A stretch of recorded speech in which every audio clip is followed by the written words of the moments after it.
Hello and welcome to Out the Gate. I'm Alex Donnelly, and in a little bit of a different swing of things this week, we are going to break down the Tab Everest and the Caulfield Cup in different sections of the show, just to give both races their just due, because let's be honest, this is one of the best pure weekends of racing you're going to get all year.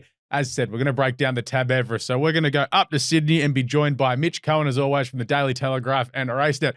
Mitch, we got through the week. We are almost at time for the Everest. We're almost through the week, Alex. I still got a bit of work to be done between now and then, but it is a busy week. Once you sort of get past, I guess, Wednesday, it's almost like you're halfway home. And even after this weekend, it's kind of like it's all downhill for the rest of the spring, really. It goes pretty fast from here. But yeah, cracking race this weekend, not just the Everest, but of course, the King Charles is an absolute ripper again. The Sydney Stakes, excellent, and a pretty good undercard elsewhere. So fingers crossed we can find some winners. Shame Gil's not here, so hopefully he's found a few down at Caulfield. Yeah, we will be joined by Gilbert Gardiner later in the show, and he will help us break down the Caulfield Cup as well, because that is a fascinating race this weekend. But as Mitch said, Tab Everest this weekend, we'll give that a good look over. We'll have a look at the King Charles as well over the time on a distance this week of 1,609 metres. But before we do get started, make sure you follow Racenet on YouTube as well as on social media at Racenet tweets. It's at Racenet across Facebook and Instagram. But on YouTube, make sure you do like and subscribe. So anytime we do a video, it pops up in your feed. If you go across to punters.com.au, you'll get a runner-by-runner Everest preview as well. If you want more Everest content, we have got it for you. But for now, let's get out the gate. Mitch, at Randwick, well, it's a Randwick meeting because there's a rain band meant to be coming through on a Friday. Yeah, that's right. So I guess it's hard to judge what sort of track we're going to be playing on because it's a matter of how much rain falls on Randwick. Now, there's a little bit forecast for Friday and a tiny bit on Saturday, but the major thing will be how much rain falls on Friday, because the weather drops drastically, really, towards Saturday. So it'll only be 20 degrees on Saturday. So it's not exactly drying weather, is it? 20 degrees. So it's all about Friday. So you really got to just watch to see how much rain falls, but it could potentially be in the soft range, or it just early soft range, really a soft 5 potentially on Saturday. But you know this track's going to be cherry ripe. This is grand final day, so really expecting the track to play well. It's just a matter of that rain on Friday. That's it. Hopefully by the time we do get to, 4:15 on a Saturday afternoon, we've had a bit of a wind gust that's blowing through and helped dry out the track. But let's break this race down. Mitch, $20 million on the line for the Tab Everest. We have 12 of the best lining up. I don't think there's probably any other horses in Australia that are missing out. You could probably say Generosity might deserve to be there over Jetabil given lead-up form, but understand that Mulberry Racing with their slot want to run their own horse. But take a look at the speed map, Mitch. It's up on your screen, and you interviewed David Hayes on Tuesday night on the boat. Jeezy seemed pretty happy with Barrier 7 because he can let it unfold in front of him, or he can lead them if he wants to. Yeah, for sure. How could you not be happy? I don't think he'll be leading, that's for sure. Speaking to Joe Pride and Björn Baker yesterday, they made their intentions pretty clear. Joe said, we'll be leading. Marzu will be leading this race from the good draw. So expect him to go forward and set a reasonable tempo. Overpass as well, drawn a bit wider, but Björn said, look, he'll be either leading or outside the lead. So I think that's where the race is going to be, it's going to play out, and they will have a big role in this race of how the race is run. But I think, look, if depending how the track is, they could give the track record a shake, which of course, yes, holds from the Everest win a few years ago. So look, Kaying Rising is probably going to find himself in the 1-1 or box seating anyway from this race with those two leading. I think Tempted could probably punch up from the inside draw. The big losers that had to be said from the barrier draw were both Jimmy Star and Briasa. Now, speaking of Tyler Schiller, he said this horse has been jumping so well this preparation, so there was the expectation that he could potentially land a little bit closer than he has, and he does have Overpass inside him, so Tyler was just sort of going to weigh up after they jump, and hopefully he can land a spot there from a tricky gate. But of course, Jimmy Star, we know he's got that excellent finishing burst, but it's hard to see him anything but back on Saturday.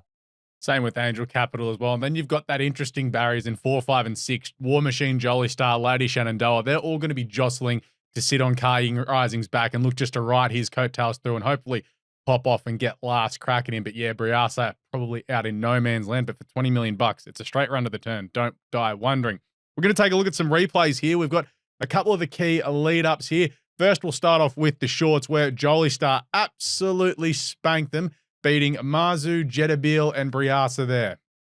Yeah, it was interesting. Obviously, Marzu set the tempo in this race, and they were kind of in a clump turning for home. Of course, all the main contenders were in that clump, but Jolie Star, this was the main lead-up run. She didn't appear in the Premier Stakes, so I guess they wanted to have, well, a real tune-up here where Briasa from this run went to the Premier and stripped fitter and won this race. So she's gone straight past him, but we've since seen Briasa come out and perform really well. So they're the main two you've got to be set out of this. Marzu, as we said, has come out and led this race. We're going to be expecting a similar thing on Saturday. And here is the Premier. Once again, Marzu leads. Briasa landed in the perfect spot. Jimmy Star got back to last, and there's Jetabil on the inside. But you can just see here that Jimmy's going to give him too much of a start on Saturday. Yeah, potentially. I guess, look, we saw what he did in this race. He was terrific. I mean, if you're talking Everest trials, Jimmy Stars was the perfect one, as was Briasa. It's got to be fair. He was there to pounce. He stripped fitter from that first run and will probably improve again off that run. So they were both excellent. Jetabil, obviously there, he's got to have to lift a couple of lengths, but he was good late there. It was an improvement off his first up run. So before we do look at the trial, the most talked about trial in the history of racing, here's what Ka Ying Rising can do when he sits off a hot pace. Here he is peeling out at the top of the straight. I was in Hong Kong this day. They went quick. They wanted to try it up and take it up to him here. He peels off them, and there you go. 3 strides, it's all over. Zach's already 3 in front, and his main chaser, Satono Rev in the green, is 4 lengths back. This is what he can do if they decide to take a sit on Saturday. Yeah, certainly what he can do and what he's done very often in Hong Kong, isn't it? He's really been ultra impressive, but it's got to be said, it's a different kettle of fish on Saturday. You're versing the world's best sprinters. We know Australia has the world's best sprinters. He will get that tempo, but there's, I think, a lot deeper field chasing him on this occasion. And this is probably the most important bit. And this is a barrier trial that was on October 7th, and it's the most talked about barrier trial ever. But I think the most important part of this trial happens in the first 3 strides when the gates open and we see Ka Ying Rising as they're about to open now. He just pings a length in front of them, and it just shows that if he wants to on Saturday, Zach can lead this race because here he is straight in front of Overpass. And well, if Overpass is marked urgent, his race could be over very quickly. But I liked what I saw from Ka Ying Rising. First time in Australia, first time out of Sha Tin. He trials, sits off the fence, jumps in front. They've gone the quickest 1,000-meter trial at Randwick, over 1,000 meters on the course proper ever.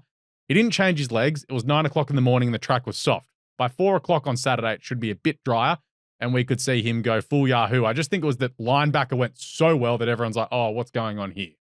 Yeah, we spoke about it a few weeks ago, didn't we, Alex, after it happened, or 2 weeks ago when it happened. And look, I wasn't too concerned with the trial. I didn't think it was bad by any means. I think could it have been better, of course.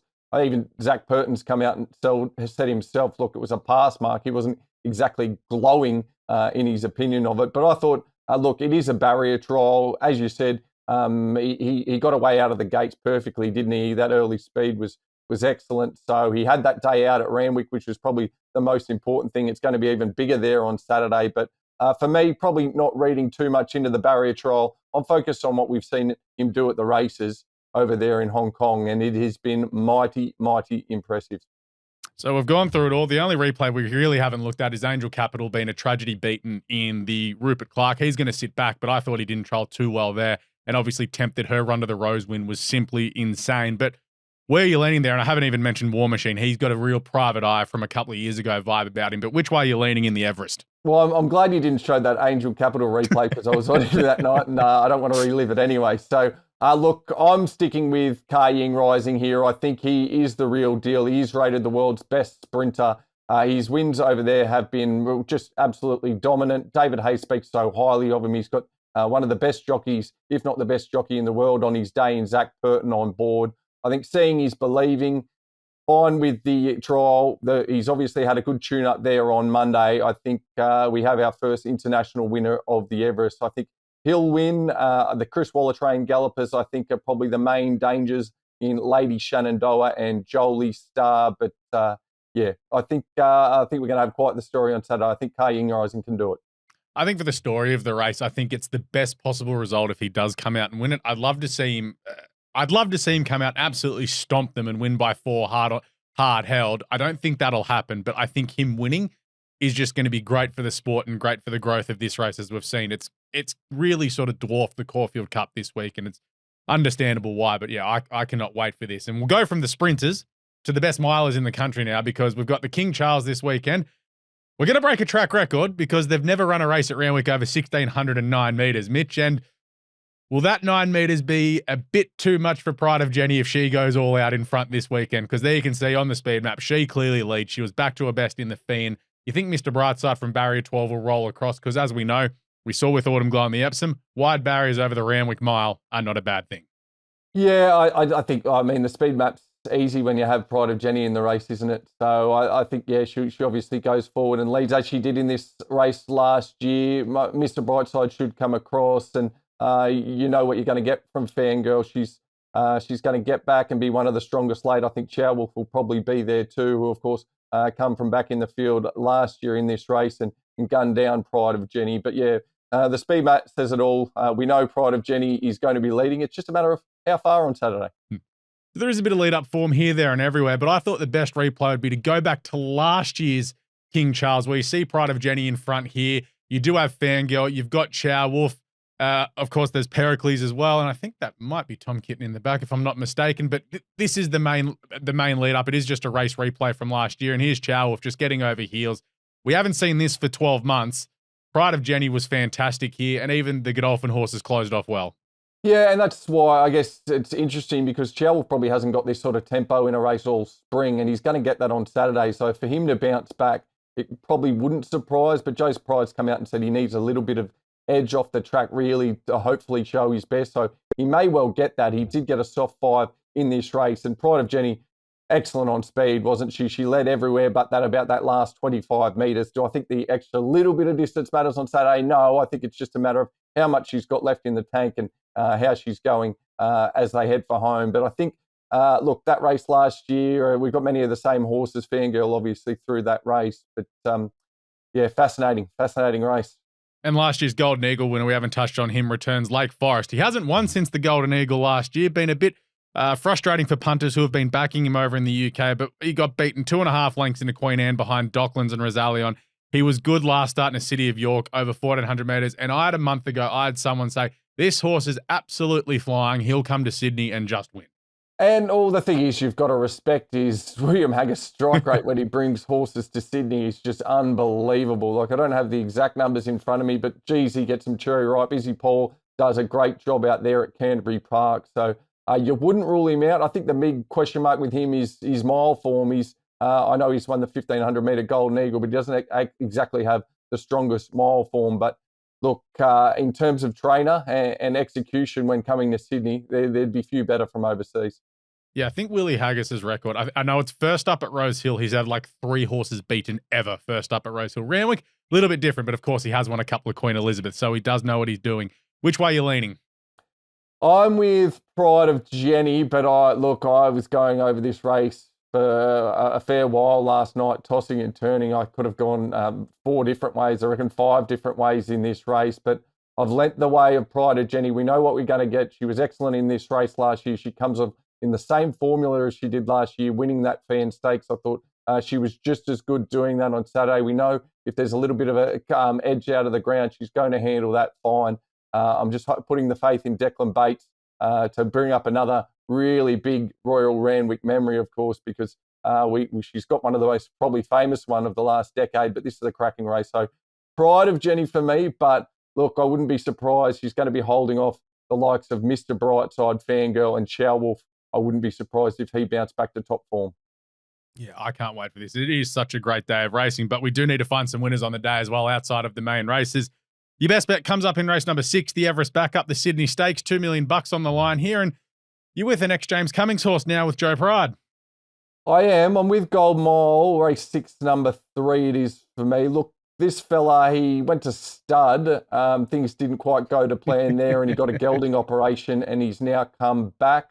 He had his first real preparation during sort of the late autumn, winter up there in Brisbane, and he was excellent, I thought, up there. He went close to beating Jolie Star, his second favourite in an Everest in the Kingsford Smith. So, look, this preparation, he looks to have come back in top order. Both the trials have been decent enough for mine, and he's an emergency for the Everest, and I know he was considered by Godolphin as a potential runner for their slot, and look, they wouldn't be picking any other runner other runner if there was something to happen attempted. It'd be Golden Mile in the race. And Joe Pride has said in the lead up that he thinks he wouldn't be able to place in that race. So look, Golden Mile for me, I just think he presents great value at $8. Look, I know Generosity's there. She's got the great form. She's got an Awkward Alley on Saturday. She's flying that horse. If there's going to be a horse that beats Golden Mile, it'll be her.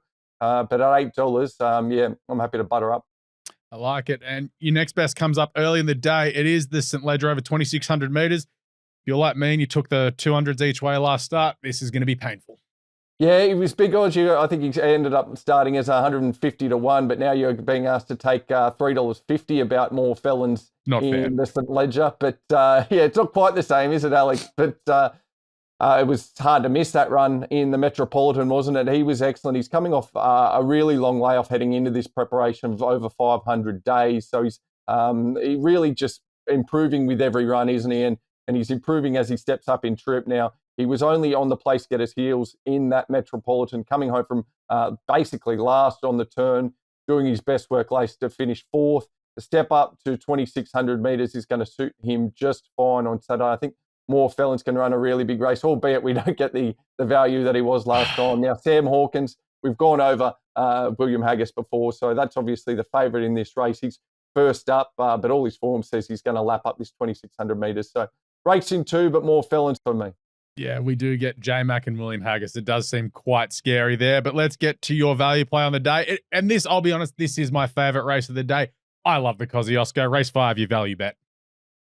It is a great race, the Kosciuszko, and it just brings so many storylines, particularly with not just the country trainers getting such a big opportunity on Everest Day, but also the slot holders. And the slot holders really come in and they embrace the race, don't they, Alex? They feel like they own the horse for the day. So that's exactly what the race was designed to do, and it certainly does it. But look, I've lent the way of a horse that was in this race last year in Gallant Star. I was with him last year. He came into this race second up last year. They've opted to go with a different preparation this year and bring him to the race first up. He's had 2 trials. His latest trial at double over 1,000 metres, he wasn't asked to do anything at all. He won that by about 5 lengths, albeit he was racing or trialling against horses that won't be featuring Kosciuszko's. But there was a lot to like about the way he did it. He's drawn perfectly. There's a lot of speed in this race on Saturday, the likes of Front Page and whatnot, and Compelling Truth likely to go forward. He should land just in behind the speed and be poised to pounce on them. I think he can run really well first up this year. Gallant Star for me. Yeah, I agree with you there because second up last prep at the country championships, he dead set jogged up to them over 1,400 and just didn't really go on with it. So I think 1,200 metres could be his go. You have a look through his record. His 1,100 and 1,200 metre record is exemplary. Once he steps up to that 1,400, there's just that little bit missing. Yeah, and look, he went on this race last year. I think he won the barn dance, the start after it over 1,300 metres. So, look, I think it's just, I like that they've tinkered with it and got him in there fresh this year, just off the 2 trials, because, yeah, last year he just, on grand final day, he probably wasn't at his best performance. So, changing things up, I think we can say that on Saturday. All right, let's get across to your quaddie on the weekend. Of course, races 7, 8, 9, and 10. I haven't got the percentage up on the screen yet, so while you're reading out the quaddie numbers, I'm going to do the percentage.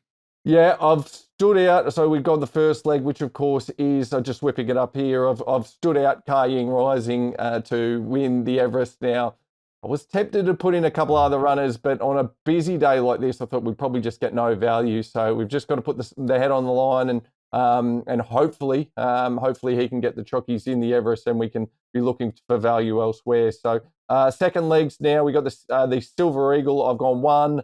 Of course, Linebacker, who's a favourite in that race, 9, 11, and 13 as the value Hope Harlem Queen. So she can run well. I think I've got her on top in that race. The King Charles have gone 1, 3, 10, and 11. The 4 horses that I mentioned earlier, Pride of Jenny, Mr. Brightside, Chow Wolf, and of course, Fangirl in the last leg, a little bit wider. Hopefully, we've already jagged a bit more value to this, and Ka Ying Rising's one. I've gone 2, 3, 7, 14, and we'll throw the 18 in there. He doesn't have a start at this point, but if he does get a start later on, I think you want to throw in the 18 there, and that's money team.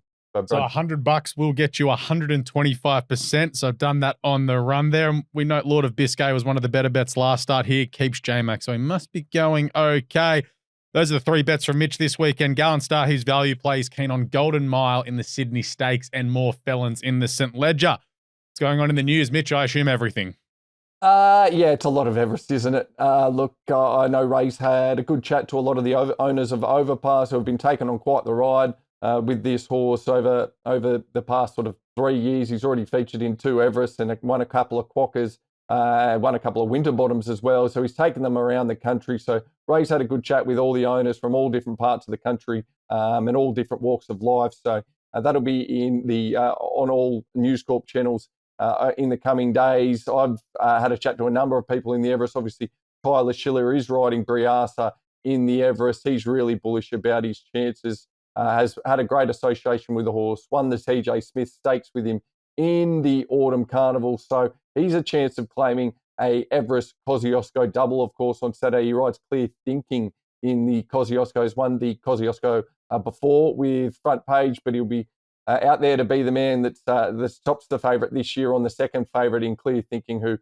is a great chance in the race. So, look, it's been Everest. Obviously, a lot of Ka Ying rising in the lead up. We've spoke to plenty of David Hayes throughout the week. We're speaking more to, I guess, the horses that are tasked with beating the world's best sprinter on Saturday. But what a race. Really excited. A great day's racing, and fingers crossed we can find a few winners. Here it is. So just a quick recap of Mitch's selections this weekend. He's with Ka Ying Rising in the Everest, Pride of Jenny in the King Charles, best bet race 6, number 3, Golden Mile, next best race 2, number 6, More Felons, and race 5, number 7, Gallant Star, the value bet. May as well give us your tip for the Caulfield Cup and the 1,000 Guineas before we head across to Gil Gardiner for his tips in those races. I'm assuming you with Apocalyptic in the 1,000 Guineas. Sydney form is usually the best form in this race. Yep, I am sticking with Apocalyptic in the 1,000 Guineas. She's just an absolute superstar. The only danger is not handling Caulfield, but it was good to see she had a look around Caulfield earlier this week. I believe it was on Tuesday morning. So she's the horse to beat for me. And sorry, I'm not being able to provide plenty of value here, but I think the favourite's going to take a power of beating in the Caulfield Cup as well. Half Yours looks like a serious horse. Yeah, I know the plan was originally sort of to come through the Metropolitan. A little bit of a change of focus there has seen them focus on Melbourne, and I think it's going to probably end up with a Caulfield Cup there on Saturday. There you go. The 2 favourites from Mitch on the weekend. They both look extremely hard to beat. Before we get out of here, make sure you follow Mitch on social media at MitchRW Cohen. Racenet is at Racenet Tweets, and as well as YouTube, make sure you do like and subscribe on the Racenet YouTube. So anytime we do a video, it does pop up on your feed. Plenty of content coming your way in the coming weeks as well, because given next week's Cox Plate week, so we've got breakfast with the best there. Then, of course, we're into Cup Week and Golden Eagle Week as well. So a lot coming up there. This is the Sydney preview done and dusted for Everest and King Charles Day. We're going to go across to Gilbert Gardiner. But Mitch, thanks, and good luck this weekend. Thanks, mate. Enjoy, boys. We'll have a good weekend. But, of course, if you're having a bet at Randwick this weekend, good luck. And after this short break, we'll be back with the preview for Caulfield. Welcome back to Out the Gate. We're here to preview Caulfield Cup Day and, of course, the 1,000 Guineas on the card too. It is Caulfield's big day, and as always, to preview Melbourne's racing, I'm joined by Gilbert Gardiner. Gil, Caulfield Cup Day, it's the big day. Oh, it is, isn't it? The first of the majors, and the next 3 weeks are going to be a blink and you miss it sort of moment. Great racing all around. The card actually on Saturday is tremendous.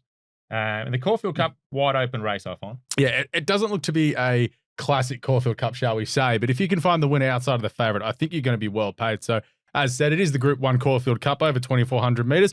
Take a look at a couple of the replays, do a deep dive on that race. We'll also look at the 1,000 Guineas, and of course, we'll get Gil's best bet, next best, and value bet and see what's in the paper.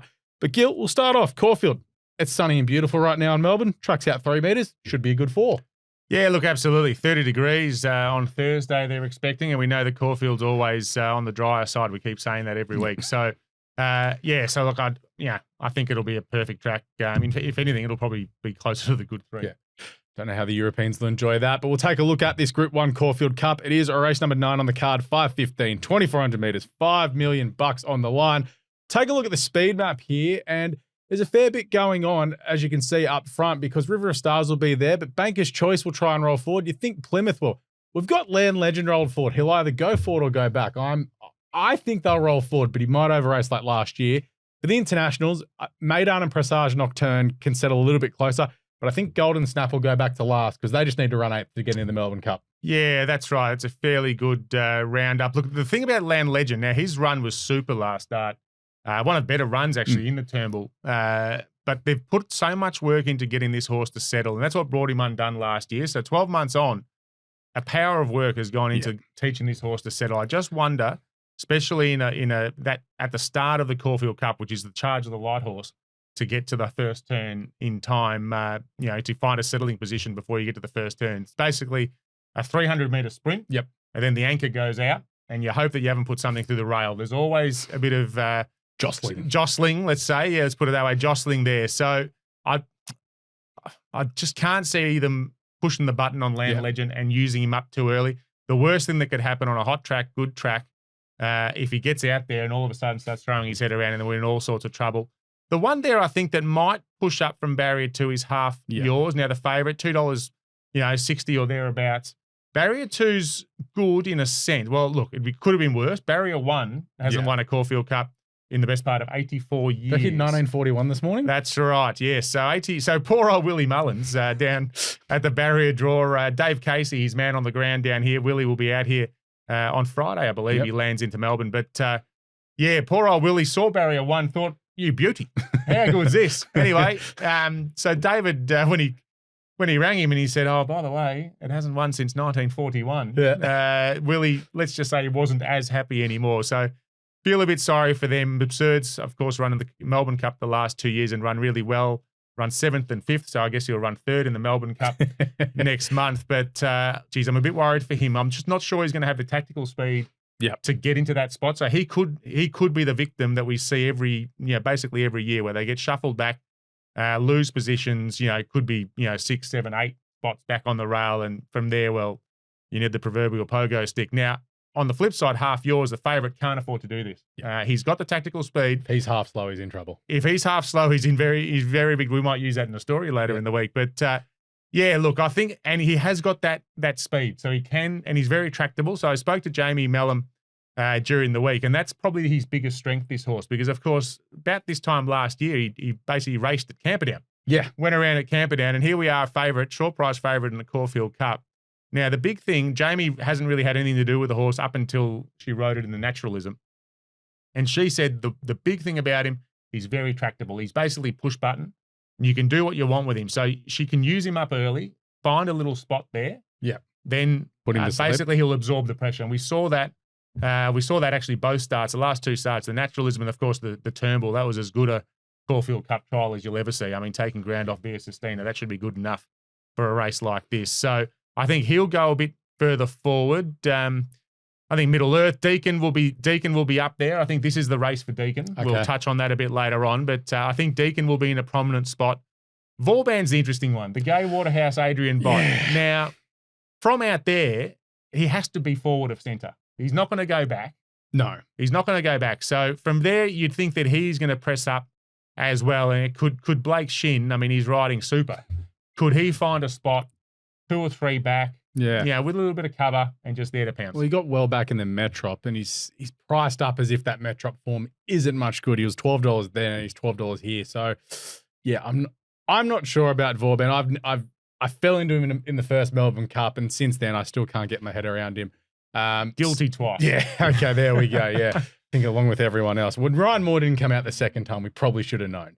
But we'll roll into the replay of the Turnbull Stakes, which is one of the key lead-ups. Land Legend runs one of the better last you'll ever see. There's Half Yours out wide, winding up as well. You got Middle Earth on the fence, Antino doing a bit of work up the front, but it's the run of Half Yours that takes your eye, and there's also Deacon in the OTI colours. Yeah, that's right. Now, Deacon absorbed a lot of pressure, and look, he kept going. And I like the fact that he just really stuck on, and he's got Aliana sort of taking ground off him. Now, she's not going too well towards a Cox Plate, as we heard. Now, look at Half Yours go whooshka and come home late. Now, that's as good a run. I mean, that usually we know, history says the Turnbull is the race that basically dictates the rest of the campaign. Duke de Sessa, off the top of my head, ran 5th in a Turnbull last year, ended up coming out winning the Caulfield Cup. Via Sistina won the Turnbull, won the Cox Plate, and Knight's Choice was basically last or next to last. And, of course, came out and shocked the world winning the Melbourne Cup. Good. A last can run well because through the line, I think Land Legend was very good. He ran a very nice last there. No, well, he did. And actually, Brad Waters, my colleague, esteemed Herald Sun colleague, Brisbane Lions supporter. World champion Brisbane Lions supporter. World champion Brisbane Lions supporter. Now, he picked up on the sectionals. Land Legend's closing sectionals are actually as good as the winner. Now, Obviously, didn't have any traffic to go. Had a bit of space at the back there and clear galloping room. But he's clearly going well, and we're going to see the best of him at 2,400. And that's sort of why I'm just not sure whether they ignite him early, because I think that's what brought him undone. Every time you speak to Chris Waller, the horse just did too much last year, and I think they've put too much work in to let that sort of unravel on the grand final stage. Yeah, and we also have Zardozi and Adelaide River in that race. Zardozi gets blinkers first time, 5-year-old mare by Kingman, so it's an effort to really, I suppose, zhuzh her up, and Adelaide River was all right up on speed there too, so he should be much better coming out at the 2,400. That's right. Early in the Turnbull, you thought, oh, hang on, we got a little bit of a run here, if memory. So if I remember the replay well, he got a, you threatened, and then he sort of peaked on the run. But so we'll see. I mean, we know those colours know how to win the majors. Haven't won a Caulfield Cup since Faulkner, I believe. But Zardozi's sort of a query. We spoke to Kieran last Saturday. Was happy with her first go. Okay. And then she's been a little bit plain, I guess. His words, a bit disappointing. He might have said disappointing. I'll say plain. Somewhere in the middle, and that's sort of where the blinkers are. She hasn't sort of needed them in the past, but he thinks that maybe that will spark her up.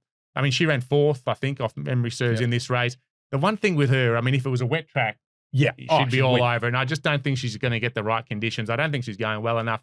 So I'm probably happy to put a line through her. So we'll take a look at the Bart Cummings now. And this was a completely different race. This was brutal. There's the King's horse doing all the work there. And here comes Valiant King straight down the middle. But if Torrenzino finds a 2,400 metre race again next up, I want to be all over him. But he's not here. But here's Valiant King through the line.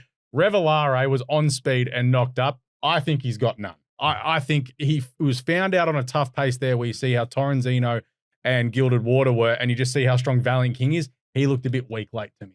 Well, Valiant King's a proper 2-mile, 4,000 metre horse. So he just lapped up. He would have been giggling at the back there going, oh, yeah, go on, guys. Keep on trucking. And to be fair, Gilded Water, I mean, I believe the King's horse is going to the Geelong Cup in a week or so time. So keep an eye on him. He's still going well. I thought he did quite well, given the fraction that he went. He's still stuck on. So Valiant King, I don't think he's won for us. He had a birthday right there. Yeah. I think the pace was perfect. Big track, was allowed to wind up. I concur with Revelare. Now, look, it's a great story. It's a great story, and we know that he's had the ticket into the Cup, and he doesn't necessarily have to win these races leading up because he's got a nice weight and nice lightweight in the Melbourne Cup. I'd still like to win the prize money. I just would have wanted him to be up a bit closer. Yeah. And I thought I don't want to say there was a white flag, but I just didn't think, as you said, on a high-pressure race at the trip, I'm not sure he stayed. You have a look through his sectionals. On the day, his last 200 and 400 were in the bottom end of horses on that day, and you had a few horses fail, but he was almost falling through the TV late. We saw a few horses there that weren't going well. So if he turns it around, great training performance by Rob Hickmott, but I couldn't have mine with stolen money here. Well, he had a lot of weight in that race, so you will, the start before where he looked good. I reckon he had about 5.5, 6 kilo swing in the weights there. So he did carry a lot more weight. Dropped 6 or 5.5 here. So gets back to sort of the right sort of weight. But again, I just would have liked a little bit of a stronger performance. Now, we'll go have a look at a form line that we don't know too much about. We're going to go to Sapporo, Gil. I like their beer, but here's Golden Snap. The grey out wide in the yellow cap.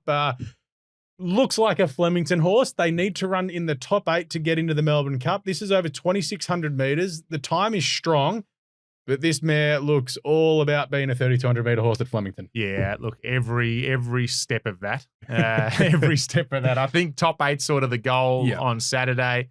Not sure Caulfield's really her go either. One thing I will say, and I'll refer to my colleague, Mr. Waters, again, who's a very astute track watcher. Now, he made an interesting point. Warp speed last year compared to this mare, totally. She's actually looks really good. Now, Warp speed sort of walked around at Caulfield. They had the same corresponding sort of track gallop a few days before the Caulfield Cup last year. And Warp Speed just looked a bit sort of tired and just didn't look great in the coat. Now, obviously, a month or 3 weeks later, jumped out of the ground and probably should have won a Melbourne Cup. I mean, he was a nose away from a Melbourne Cup. So they can turn it around real quick. I'm expecting at least her Golden Snap, actually the coat is in immaculate conditions, looked really good and just trampled around Caulfield, just really relished the track there. So I think, look, I don't think she's a winning chance, but you're right. I mean, at the moment, we're just looking at a top 8 finish, a nice, strong finish of her late. They've brought their own jockey over. So, and he's been over here all week. So he's had a bit of a look. He was at the barrier draw today. He galloped the horse on Tuesday. So he's had a little bit of a a look at Caulfield. I'm pretty sure they'll be meticulous on their study on the day. But again, 3,200 meters, sort of the bottom end.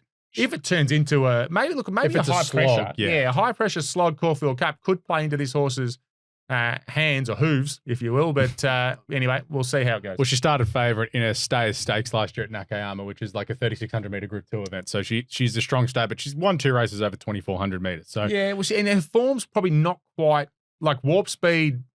With respect, is sort of a B grader or C she looks grader. a C grader. She's probably a rung below him as well. So I mean, the top class Japanese, they wouldn't come because they'd run us into the ground. But they can get the same amount of money for running in a Hong Kong Vase at the end of the year. That's right. So it's hard to sort of put a line on where she rates with recent Japanese horses. Now, Japan's had a good record in the Caulfield Cup.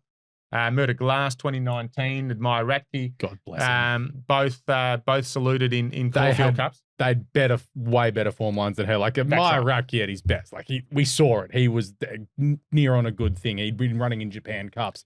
Whereas this mare's been running in allowance races, Group 2s and Group 3s. But we'll go to probably the most interesting runner for mine in this race. It's Meydan. Here's his last run. It's only the last couple hundred metres.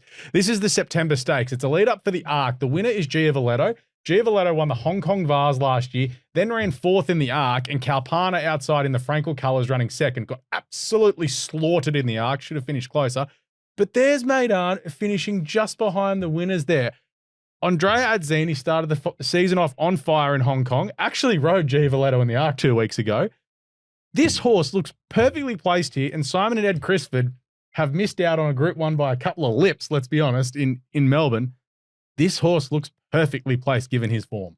Yeah, that's right. Now, look, with these internationals, you put a line through whatever they've done abroad, because it almost doesn't matter until they get here. They've got to settle into Werribee. They've got to settle into Caulfield. They've got to improve again into Flemington. Speaking to Ed Crisford, which we'll read about in the Herald Sun and Racenet over the coming days, they couldn't be happier with him. Okay. So he's actually travelled here really well and settled into Werribee and actually thrived, really. He's really enjoyed his time down there at Werribee. He's also one that will be better in a Melbourne Cup. Yep. But of the 4 internationals, he's the one where the Caulfield Cup is a genuine winnable race for him. The others are probably using it as a little bit of a lead up, a hit up for a Melbourne Cup, whereas this bloke, he's here to win this race. And then what happens after that? Well, it doesn't matter. They'll be thrilled. Put it this way. Ed Crisford has booked to fly out on Saturday night. Yep. And he has got a hold on his ticket just in case. He will stay. One of those stay-overs. He will stay on if he thinks, because they're a super busy stable. And I think the sales have just happened over there. They've had some ready to runs or some sort of sales over there. So they're absolutely flat knacker. The poor bugger's leaving the UK on Wednesday night Australian time, arrives here Friday morning, straight to Werribee, then the next day straight to Caulfield. So there's a little bit of confidence. West wind blows, a lip away from a Caulfield Cup, beaten by the former stable, mate, goodness gracious me, without a fight, and wouldn't without a fight. I mean, you feel sorry for this is a race, or the Melbourne Spring, that they've really wanted to target this. Of course, Simon Crisford used to work for Godolphin and came out here with successful Godolphin campaigns back in the day. So Melbourne and Australia is on their radar, and they really want to win a major here, and they've desperately tried. Now, if without a fight in his year got the conditions we're about to get on Saturday, he would have won by 6 and come back the next year and done the double. So that's how good a horse he ended up being. And unfortunately, Ed Crisford, they struck in their year a bit of a wet track, shifty track, and they just didn't really work out for them in the Melbourne Cup. I think they finished 10th. Yeah. He then went to the Freedmans, and we know what happened. He completed the Cup's double. West wind blows.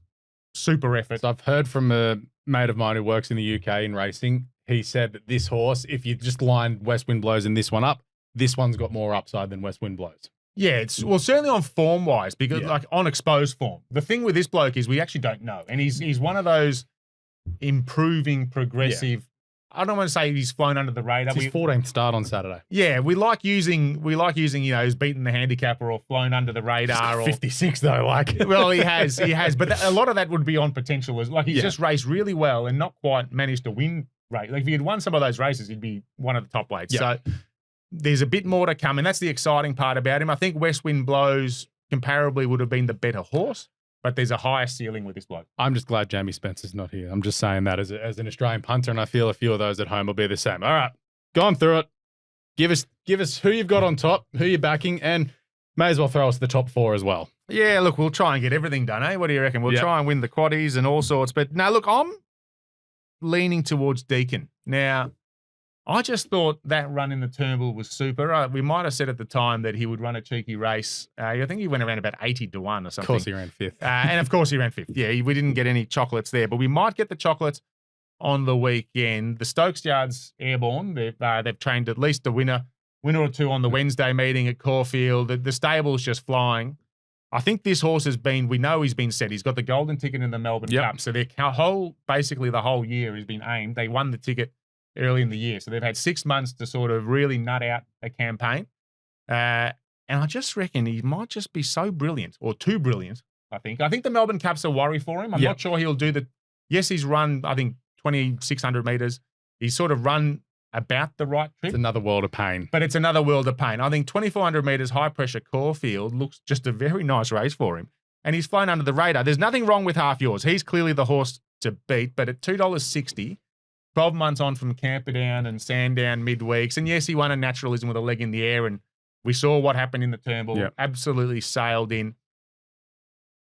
Geez, he's had a lot of racing though, hasn't he? I mean, it's been a meticulous campaign. The space since runs. the Sunny Coast win. Yeah, but he's sort of been up for a long time. And at what point do we, they're still saying, potentially the Melbourne Cup. But this was the race. This was the race that they've targeted. If he wins this, of course, he'll probably go to the Melbourne Cup, all being well. It's probably more the price. If he was 5-1, and he might get out you might drift a little bit on the day. You might get 320 on the day. Yeah, you might get out. I just think it's just a bit short. He's clearly the horse to beat on current form. The Turnbull run, tick. Naturalism run couldn't have been more impressive. Handles Caulfield, has Jamie Malcolm, prepared, targeted for this race. So keep him safe. Maidan, we touched on the international. We always get sucked into an international, don't we? So I'm a sucker for him. Second favourite. We haven't really stuck our necks out there, but second favourite international, going on the upside. The Crisfords know how to target these races. They've picked out this horse. I think Middle Earth is probably it's probably not a bolter. He's probably 15 or 16-1. Yeah. But I think Middle Earth's the one that's certainly got the class. Now, he's got the class to trouble these. A very interesting campaign that Kieran's put him in. So he's been racing him over 2,000 metres, weight for age, different weird races that just aren't for him. All of a sudden, 2,400 metre handicap, Zara on board. Zara committed for the Melbourne Cup as well. Kieran did say that he felt, now he could be, could be playing funny buggers there. He said he felt where he's at. The Melbourne Cup's probably more his race in terms of where he's at fitness-wise. That's what he told us. He just thought he's trending towards peaking for a Melbourne Cup. But there's a little bit of confidence. There's a bit of, confidence. Kieran's got 3 runners in the field, and he's sort of the top seed, I suppose, with Royal Supremacy, the Metrop winner. Obviously has to probably improve again a little bit. And Zardozi. And Zardozi, we said, was a little bit disappointing. So Middle Earth feels like it's the camp's favourite, and you can probably tell with the jockey book. Yep. Mark Zara's won the Caulfield Cup twice before, knows how to win these big races, and I just like the fact that it's been targeted, to this race. And the other 2 internationals, if you wanted to include in trifectas, I think Prasaz Nocturne, he's the one I've got a little each-way futures bet for a Melbourne Cup. Yep. So I'm expecting him to run well, hopefully, for my my futures bet there. And I just, not so much a betting proposition, but I just want to see Golden Star. Yeah. My future's bet arrived in the country, so it's good to see that it's That's here. a good Arrived start. on Wednesday morning. Further took the 50, so here's hoping. But we'll get on to that. We'll talk about the 1,000 guineas as well. Group 1 for the 3-year-old fillies over 1,600 metres. Glad that they've moved it back to this day. It works having it at this part of the spring rather than later on. I like it here. Apocalyptic's going to be odds on, but you're going against it. Look. We go against a lot of these Sydney siders. You're very Victorian. Well, we got to fly the flag somewhere, don't we? No, look, I guess my thought there is it's the price, a bit short for mine. I'm not sure. Look, she got around Caulfield well. She's a good filly. She's a very good filly, excellent filly. She'll be better again, as Michael Friedman told us on Tuesday at Caulfield. She'll be better again in the autumn. Yep. And I just wonder, I don't want to say it's an afterthought. It's a convenient race placement. It gives them the option. So she's clearly won the flight with a leg 2 in the weeks air. later. 2 weeks later, so she's not going to have trained off too much, but everything was geared around the flight. And then here we are 2 weeks later, tricky track Caulfield to get around for the Sydney horses. Michael Friedman is a believer in that. So he is a little bit of a believer in the sort of the Sydney trick for first timers. We've seen them many a times. I mean, broadsiding last year, the year Yep. before? Last year, Animo crabbed around it a couple of times. Raging fun. I mean, the only reason Animo ended up winning his Might and Power Stakes that year is because he was a champion and picked himself up off the canvas. Go watch that replay. God, it's good. Broadsiding, raging favourite Caulfield Guineas crabbed around the bend. More Joyous crabbed around it. Third. So we've seen it happen many a time before. So you got to respect it. I just think Ole Dancer, maybe I'm being sucked in by the flashing light runs, but she has put in two absolute terrors coming from the back. How she didn't get there last start, I'm still miffed. I'm convinced. I've watched the race about 6 times. Every time her nose is in front, but it wasn't on the post. So I'm just going with that. She just seems like the best of the Victorian fillies. Respect the O'Brien filly. Get a good feeling. Yep. I think she's going to be very hard to beat as well. And look, you can't knock. I've gone Stokes. Geez, could he do a Group 1 double, Philip Stokes? He could. Barivia just keeps racing well. And she keeps being half overlooked in the market and keeps racing well and just knows how to win. But Ole Dancer. I like it. Ole Dancer to knock off the Sydney side. All right, your best bet comes up earlier in the day. Going with the horse who, I don't know, was he disappointing first up there, Tentris, or was he in the wrong part of the track? Probably just needed it. Yeah, probably just needed it. A long time since his Todman win. Of course, he missed the Golden Slipper. Had a setback after winning the Todman with a leg in the air in Sydney as a 2-year-old. Then had the best part of 6 months off or whatever it was between races. So took a while to get back to the track. That's right. And being a colt, big strong colt, I thought he got around Caulfield really well on Tuesday. Zara, the recipe is there, and let's be fair, probably not dissimilar to a few declarations in past shows. If this horse is meant to be a Group 1 Coolmore, got to win it. Stud stakes, chance. Now, if he's going to go there, and that's only 2 and a bit weeks away, you'd want to be coming out here and winning this, wouldn't you? Yeah, you have to. You almost have to, given the Roman Consul last week, which looks an all right form line. Your next best comes up. Another sprint race here, the Herald Sun Sprint, sponsored.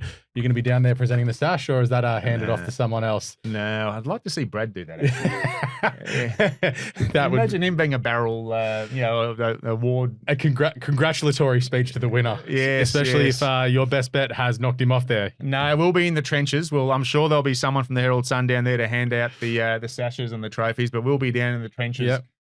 Probably preparing for the Caulfield Cup at that point. Race 6, yeah. Race 6, yeah. So we'll be right up to our ears in Caulfield Cup preparation. But look, Arabian Summer couldn't have been more impressive. I mean, well, couldn't be. Basically, very unlucky. Couldn't have been, more unlucky, I suppose. Last start, just blocked for runs left and right. Finally gets out, runs on. Could she have won? Not sure. Not sure she could have won, but I thought she ran well enough to come out and win here. And they're clearly backing her up. She must have clearly pulled up really well. Yep. And then your best value comes up, race number 8, the Moogna Stakes here. Jeez, you like Andrea Azzini? You're giving him a big day if he gets the job done on Maidan. Well, I don't think he will get the job done on Maidan. I think you've got confidence around it. I've got confidence around him, yeah. Royal Insignia's a horse that someone I have a lot of confidence in is Graham Begg. Now, when Graham Begg has a little twinkle in the eye, you know that there's a chance that this horse is airborne. No one is going better than Graham Begg for probably the last 3 or 4 seasons in terms of winners to runners and strike rates and things like that.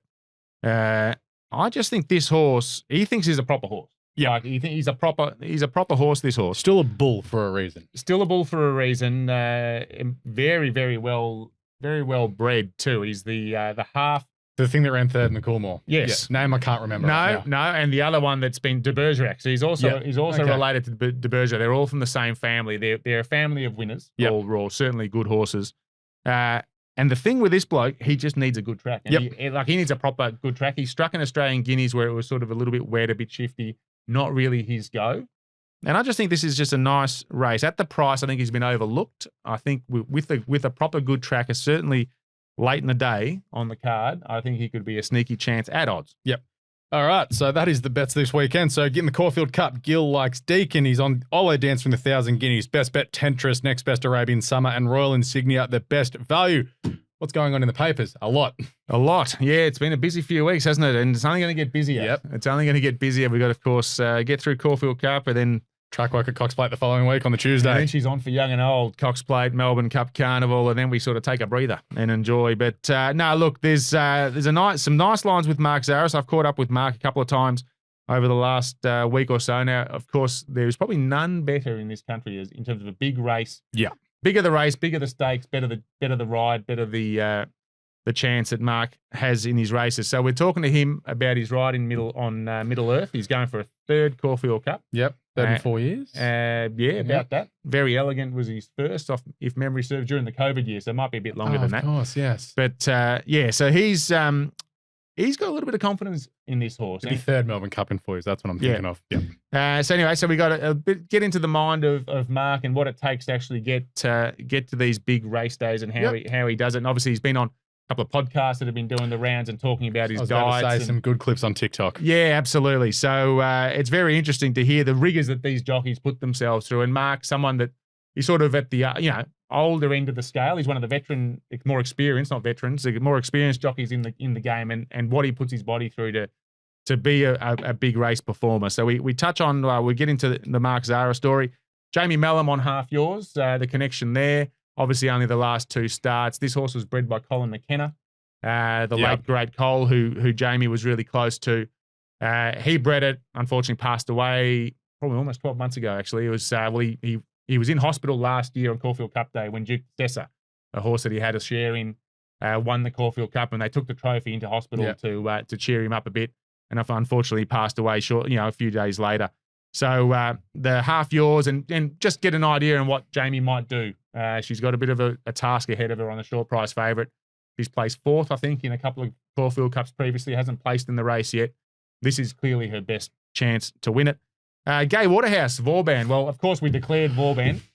Of course she did. But I tell you what, she's got a good benchmark in Sir Delius next, in the barn. So she, let's. I know she's one of the greatest ambassadors for racing in the history of racing, Gay. And but what I like, there's an interesting story. So with Vauban, obviously, the big thing with him during the past Melbourne Cups when he was out here with Willie Mullins is he essentially melted in the mounting yard every time for the 2 Melbourne Cups. Yeah. You were gone the moment he stepped in the mounting yard.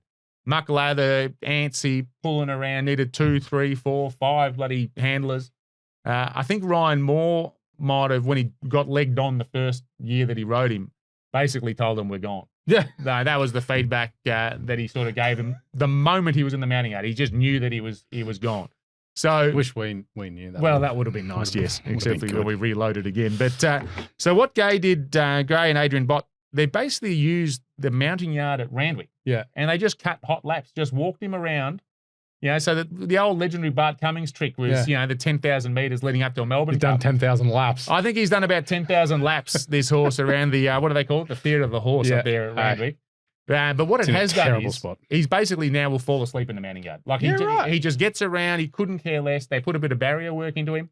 And that essentially has turned it, or certainly made him more relaxed. As she says, it's not going to change him. He's an 8-year-old gelding. He's basically been around the block a few times. I think I had a look. He's raced at 15 different racetracks in 27 starts. So Caulfield first time on Saturday will be 16th different racetrack. So he's been around the block. But it's just an interesting, Gay, obviously, a legendary trainer. Thinking a little ways outside the square. That's right. With an older horse that obviously Australian Bloodstock paid a decent amount of money for to keep him here. And, they've got an air of confidence about his ability and what he can do. Now, clearly the Melbourne Cup's his go. So he probably will find this a little bit short. But I just thought it was interesting, just some of the work. And, of course, spoken to Ed Crisford around the unfinished business, which is pretty well documented. I like it. Now, quickly before we go, because you just reminded me, melting in the yard, Kying Rising melted in the yard before his barrier trial. Who wins the Everest? Just tell me, just one word. Jimmy Star. Jimmy's getting a lot of love in the office today, but that is us done on Out the Gate this week. Please do follow Gil on social media at Gilbert Gardiner. Make sure you follow Racenet at Racenet Tweets, and of course, Racenet on YouTube. Make sure you like and subscribe. Hit the notifications button so anytime we do a video, it does pop up in your feed. The Everest preview is out, of course, right now as well. But thank you to everyone behind the scenes as per usual. Good luck if you're having a bet this weekend, and we'll catch you next week on Out the Gate.